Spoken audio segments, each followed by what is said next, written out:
Hey, what is up everyone? This is Embasoon here. How y'all doing? So today is a huge milestone for my channel. It is actually the first time you guys as viewers are seeing exactly what I look like. So you're really seeing the face behind the voice. And I would like to thank all of you for coming along this journey with me and really being here for all the good times as well as the bad times. So let's jump in to this video. We're going to be comparing some of the top smartphones on the market at the moment. Some of these phones include the iPhone 5s, the iPhone 5C, the Samsung Galaxy S4, the Samsung Note 3, the HTC One, the LG G2, and finally the Sony Xperia Z1. So hang around guys, because this is going to be a great video. So let's talk about the iPhone 5s first. So it comes in three different colors. It comes in silver, space gray, and finally a champagne gold. So the champagne gold is actually a brand new feature, a brand new color actually Apple came out with. And if you don't already have the champagne gold color, it's kind of unfortunate because they are back ordered until the end of October. So it's going to be kind of hard to get your hands on that color.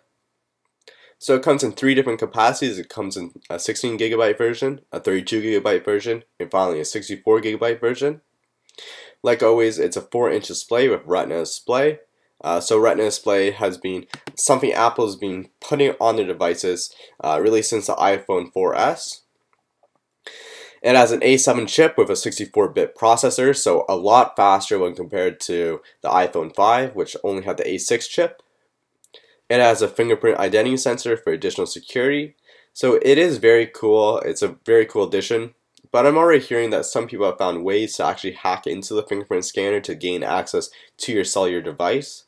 So this really could be a downside and a turning point for many people when purchasing this new phone. So the camera.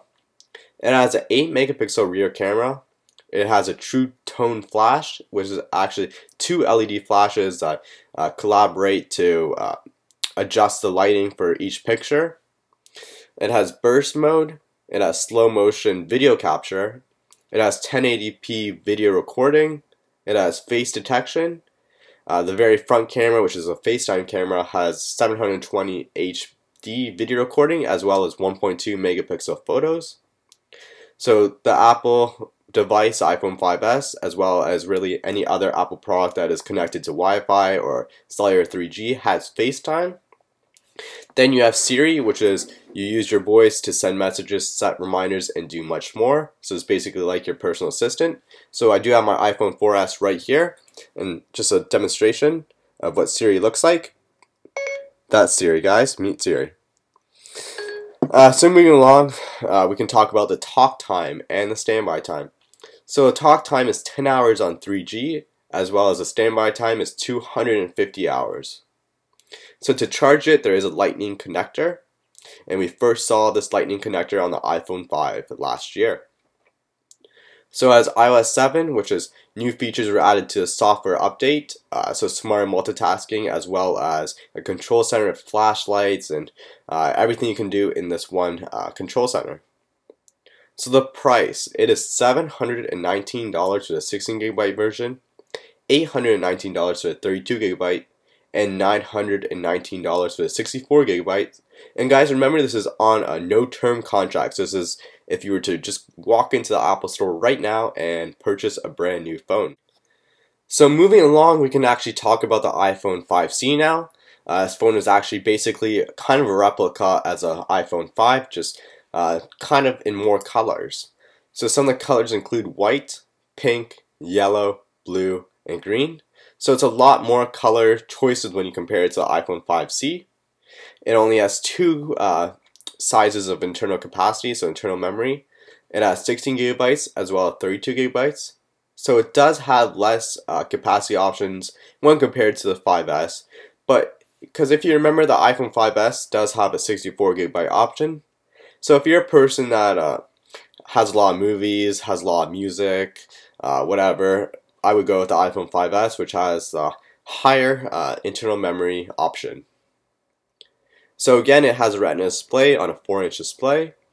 It has an A6 chip, so it's not as powerful or as fast as the iPhone 5S, which has, if you remember, the A7 chip. It has an 8 megapixel rear camera. It has a single LED flash, 1080p HD video recording, face detection. The front camera has a 720 HD video recording as well as 1.2 megapixel photos. Again, you have Siri, and the talk time and standby time is the same as the 5S, which is 10 hours on 3G and a 250-hour standby. So it does have the lightning rod connector, and it is iOS 7 enabled as well.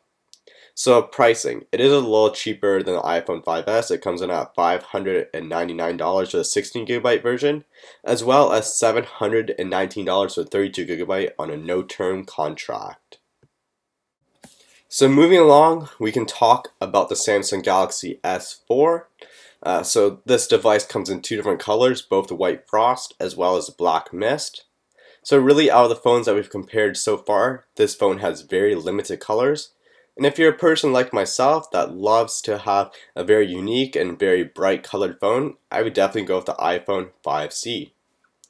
So there's three different capacities, which is the exact same as the iPhone 5S. It comes in 16GB, 32GB, as well as a 64GB version.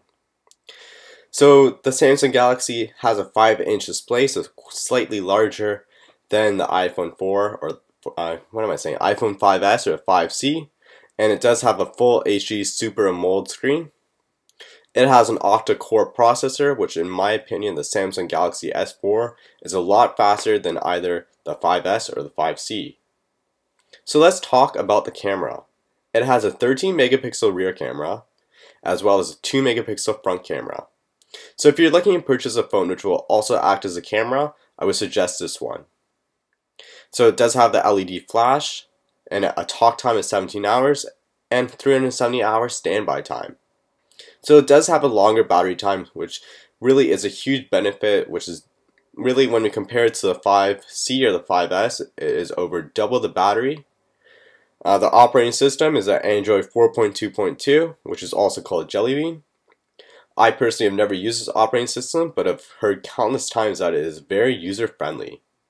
So to charge it, it's USB 2.0 supported, and the price starts at $640 for a 16GB version, and it goes all the way up to $900 for the 64GB on a no-term contract. So now that we talked about the Samsung Galaxy S4, let's move along to another Samsung product, the Samsung Galaxy Note 3. So it comes in three different colors: jet black, classic white, and blush pink. It has two slightly larger capacities at 32GB as well as 64GB. And similar to the Samsung Galaxy S4, it has a Super AMOLED touchscreen. So it has a 13 megapixel camera of 1080p video recording, as well as panoramic image stabilization and face detection. So for the operating system, it has an Android OS version 4.3, which, like I said before, is a Jelly Bean version. The talk time is 25 hours and the standby time is 22 days. By far, this is the best battery life I've ever seen. And just like the Samsung Galaxy S4, it is USB 2.0 supported. And finally, the price comes in at $725 for the 32GB, as well as $900 for the 64GB on a no-term contract. So let's now talk about the HTC One. It comes in four different colors. It comes in black, white, red, as well as blue. It has two different storage sizes. It has a 32GB as well as a 64GB. It has a 4.7-inch display, which of course is 1080p. It has an HTC Ultra Pixel camera, as well as a front camera that has a 2.1 megapixel. So operating system is both the Android with HTC Sense, as well as the HTC's Blink feed. It has a talk time of 18 hours on 3G, as well as a standby time of up to 500 hours, which is pretty good standby time when compared to some of the other phones. So price, it starts at $650 for a 32GB on a no-term contract. So now let's talk about the brand new phone, the LG G2. It only comes in two different colors, both black and white. It has a storage capacity of 16GB as well as 32GB, which is not as much memory as other devices currently on the market. It has a 5.2-inch display with True HD, IPS, and LCD touchscreen. It has a 13 megapixel rear camera with LED flash, as well as face detection, geotagging, and image stabilization, which is definitely a positive. It has a 2.1 megapixel front camera, which has 1080p video recording. So currently it runs on the Android OS version 4.2.2, so this is the operating system. And this is really the same operating system that the Samsung Galaxy S4 runs off of. So at this time, because this is a brand new phone, I wasn't actually able to find any specs on the battery life, so I can't really comment on this section and this comparison of the phone. So the pricing, it starts at $700 for the 16GB version on a no-term contract. So we're saving the best phone for last, that is the Sony Xperia Z1. So it comes in 3 different colors. It comes in black, white, as well as purple. It has a storage size of 16GB, which is kind of small, but you can always add additional internal memory. So it has a 5.0-inch display with full HD triluminous.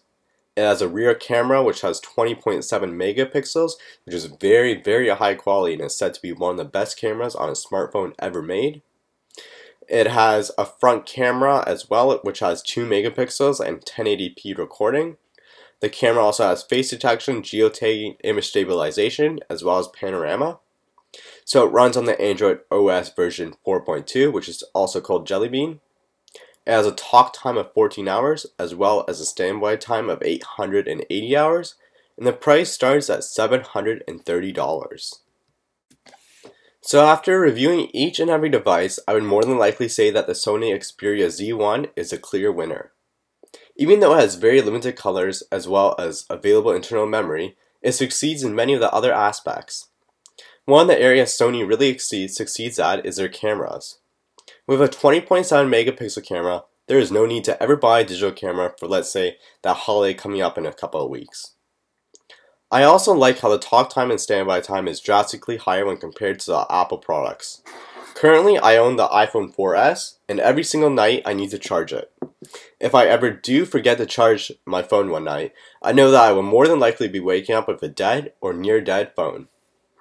I also have heard many amazing things and positive reviews about the operating system that the Sony Xperia Z1 runs off of. I am due for an upgrade in a couple weeks, and I think I found a winner not only for a showdown, but also for myself. So guys, if you have any other questions relating to any of these 7 phones that I just reviewed, feel free to send me a personal message on YouTube. For that guys, thanks for watching. I've had a blast making this video for you guys, and have a great day. Peace out.